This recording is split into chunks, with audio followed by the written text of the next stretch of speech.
It's hard to imagine a time when sex was considered taboo, but in the 1930s, it was downright scandalous. From the Prohibition era to the Great Depression, America was a powder keg of repressed desires and secret fantasies. But what really went on behind closed doors? Prepare to be shocked and sickened as we delve into the sordid and scandalous sex lives of 1930s America. From secret speakeasies to underground BDSM clubs, this is a story you won't forget. The 1920s were a decade of social and cultural transformation, and nowhere was this more evident than in the changing attitudes towards sex and sexuality. One of the key factors that contributed to this shift was the influence of the media, which began to depict sexuality in more open and explicit ways.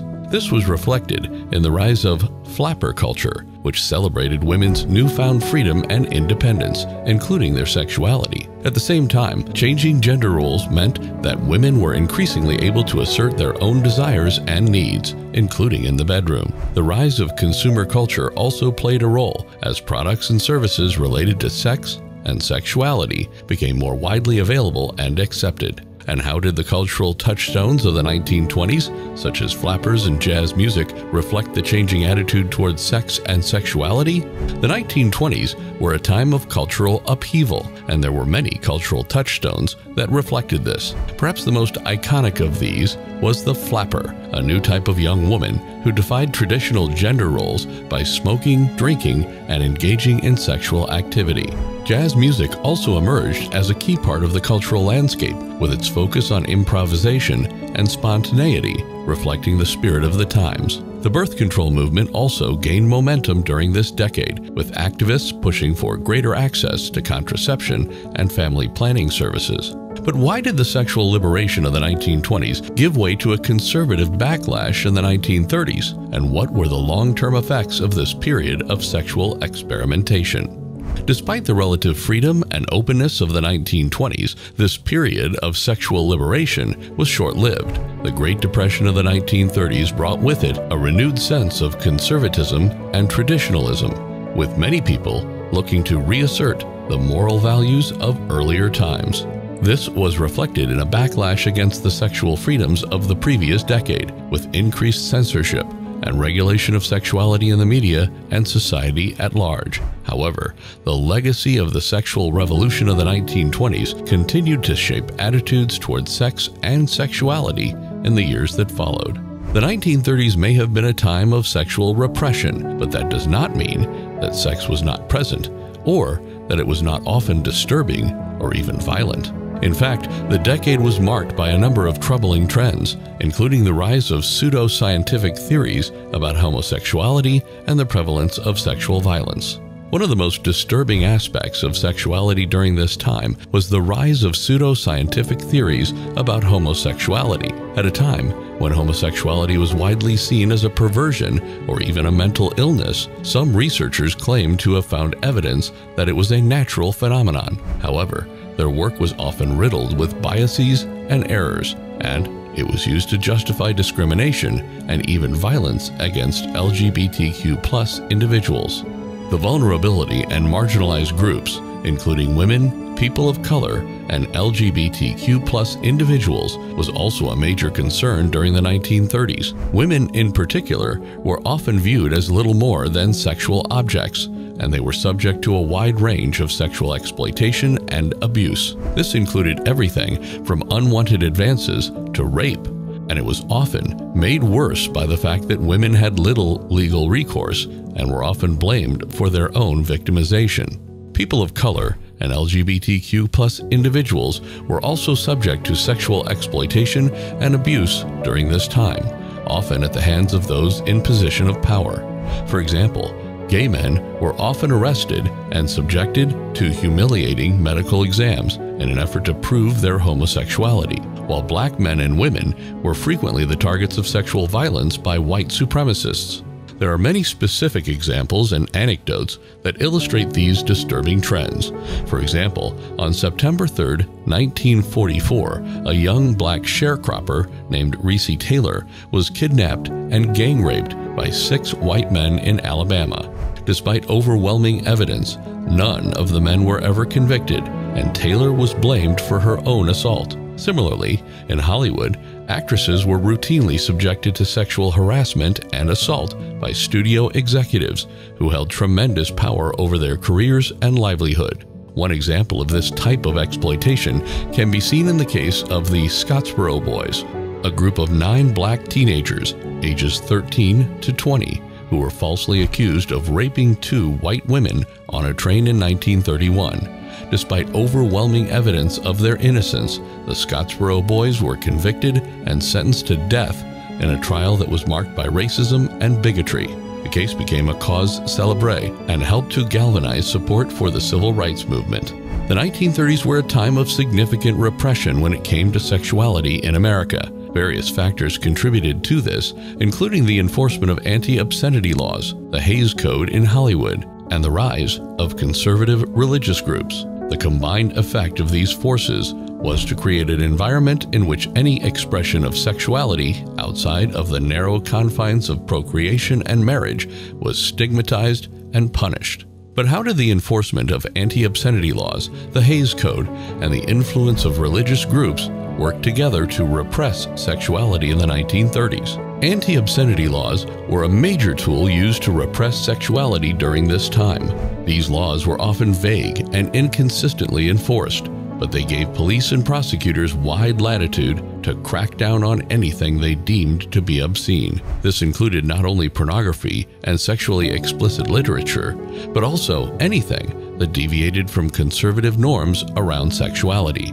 As a result, many people who engaged in non-normative sexual behavior or who expressed their sexuality in non-traditional ways found themselves facing legal repercussions. Another major force in the repression of sexuality during the 1930s was the Hays Code. This was a set of guidelines that Hollywood studios agreed to follow in order to avoid government censorship and maintain public trust. The code stipulated that any depictions of sexuality or nudity had to be tasteful, subtle, and strictly limited. This meant that even relatively tame expressions of sexuality were often cut or altered in order to comply with the code. In effect, the code forced Hollywood to adopt a highly conservative stance on sexuality, which had a ripple effect throughout American culture. Conservative religious groups were also a significant force in the repression of sexuality during this time. Many of these groups held strict moral views on sex and believed that any deviation from traditional norms was sinful and damaging to society. As a result, they lobbied for stricter laws around obscenity and worked to shame and stigmatize anyone who expressed their sexuality in non-normative ways. This had a particularly strong impact on young people, who were often exposed to messages about the dangers of premarital sex and masturbation in school and church. How did these attitudes and the repression of sexuality affect people's sex lives and mental health during this time? The combined effect of these various forces was to create an environment in which sex was seen as shameful and dangerous. People who engaged in non-normative sexual behavior or who expressed their sexuality in non-traditional ways were often ostracized from society, punished by the law, or subjected to harsh moral judgments. This had a significant impact on people's mental health, as many struggled with feelings of shame, guilt, and self-hatred as a result of their sexuality.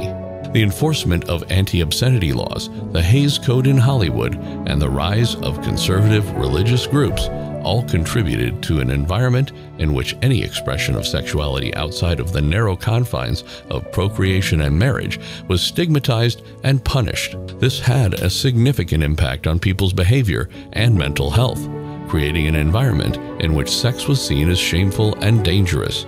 It wasn't until the sexual revolution of the 1960s and 70s that attitudes towards sexuality began to shift, and people were once again able to express their sexuality in more open and accepting ways. To sum up, the sex life of 1930s America was far from the glamorous and carefree image portrayed in popular media. It was a time of repression, prejudice, and exploitation. By shining a light on this dark period in our history, we can learn from the mistakes of the past and strive toward a more inclusive and respectful society. The Wild West was known for its abundance of, well, wildness. How was the sex life of people in this wild place where outlaws ran free, crime was rampant, and consensual sex was never heard of before. Let's take a peek back in time, shall we?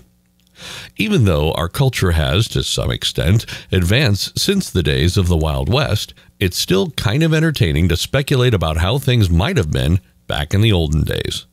What we're about to reveal to you about sex in the Wild West will stun you. Prostitution was common. Even while Hollywood is well aware that depictions of sexual activity in the Wild West increase ticket sales, there's a deeper meaning behind the inclusion of prostitutes in these films. The truth behind it. Because of the widespread acceptance of prostitution and its status as an integral part of towns and cities, in some locations prostitutes might be seen walking in the streets while carrying sheets on their backs to engage in the practice of street prostitution, while in other areas, brothels were the norm. The majority of prostitutes were under the age of 30, had no more than a high school education, and were often completely illiterate. Women in the Wild West played a significant economic role, despite their lack of social status, due to the large number of males traveling through or working in the area's mines and railroads. Some brothels were the most opulent in town, and their madame owners wielded significant power. Fluid gender roles. Cowboys on horseback sporting bushy mustaches and a gun at their hips are a common mental image of the American West. While this is true to an extent, there was also another aspect of the Wild West that could surprise you, such as the surprisingly progressive attitudes toward homosexuality and gender roles. Peter Boag's Homos on the Range, Gay Life in the American West, argues that sexual orientation was not a defining feature of life in the frontier. When asked about the level of homosexuality in the West, one respondent stated that those engaging in same-sex activities weren't seen as homosexuals. Many males were assigned to play the role of ladies when groups of guys went on business trips out of town, and you can probably guess what occurred next.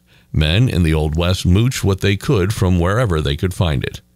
In contrast to modern times, homosexuality was not shunned. Same-sex partnerships were commonplace among the strong men of the West. Males having sexual relations with other men was seen as perfectly normal when women were in short supply. Bachelor weddings were common among cowboys and miners. Taboo in sex. Though the Wild West was open about sexuality, some things were still considered bad in society. Oral sex may appear to have existed since ancient times, and it has, but this form of pleasure proved too French for the ruthless cowboys. According to George Washington University professor and author of Sexual and Racial Issues of American Nightlife 1885 to 1940, Chad Heap, blowjobs, or fellatios, were seen as too exotic for Americans to embrace. In reality, prostitutes themselves were against oral sex and avoided clients who engaged in it. Perhaps it was the scary sound of the word fellatio itself, but many people, prostitutes included, viewed the practice as being too French. Rape culture. The fact that the woman did not have many options in life is probably the saddest part of this narrative. She might have worked as a teacher, nurse, or prostitute instead. The widespread assumption that women were inferior